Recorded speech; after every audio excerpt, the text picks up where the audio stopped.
Moms, welcome to Handy Mama's Workshop.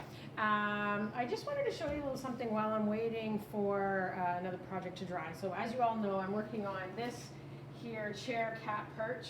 It's it's got its third coat of polyurethane, so now it's drying. I also did some polyurethane on the tops of the cat shelves.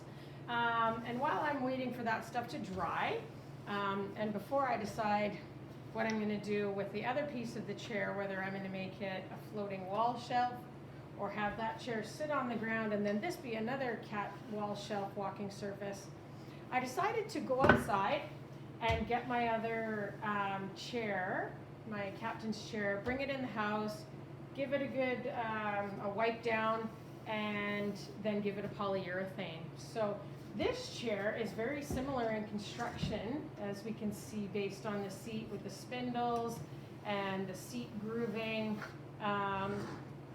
as this chair over here, though this one's not as fancy on the wood turning on the legs. This one's also, if we look at it, it's missing a few features on it. So you can see it's got the wood bracing along with these long metal screws to keep everything tight together.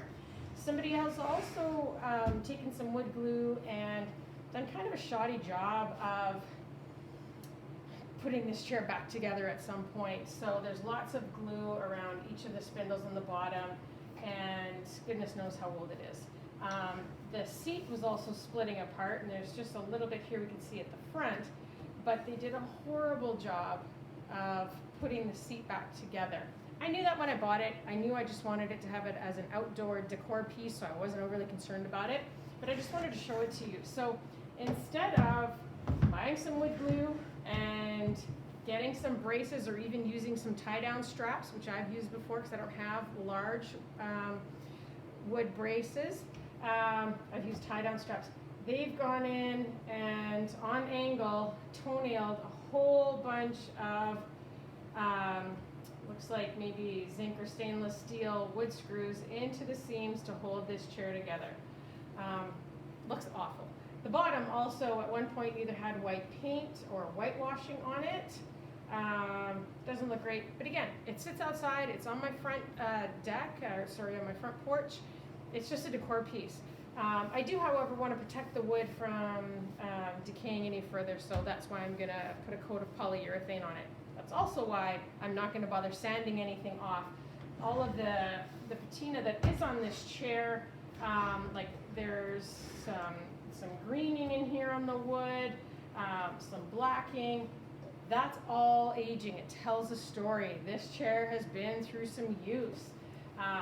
Just like this mark up here on the back too, V, I don't know, V for victory, because the chair apparently from the fellow I bought it from, maybe 8 or 9 years ago, he said it was from 1910.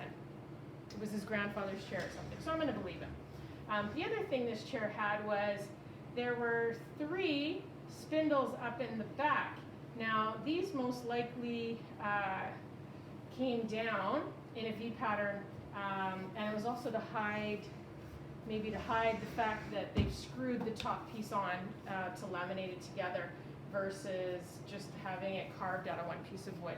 Anyway, I love the chair. I think it's beautiful. Just going to give it a bit of a facelift with that clear polyurethane. Thanks for watching. My baby's giving it a test run. What you think? Yeah. Yes, you like it? You're rubbing on your chair, eh?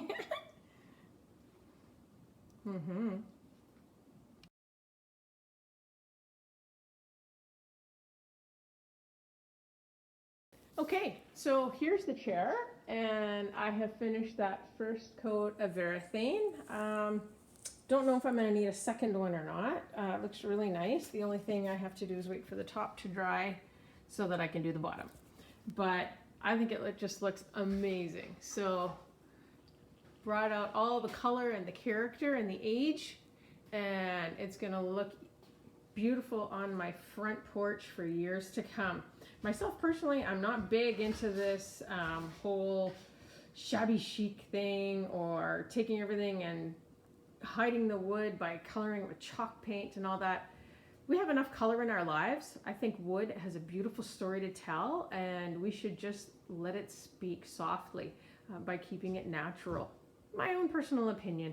Of course, everybody's entitled to their own, and I love those artists who are able to do other things. But for me, I'm going with antique natural wood, just the way it is, preserved to keep looking gorgeous for another decade or another century.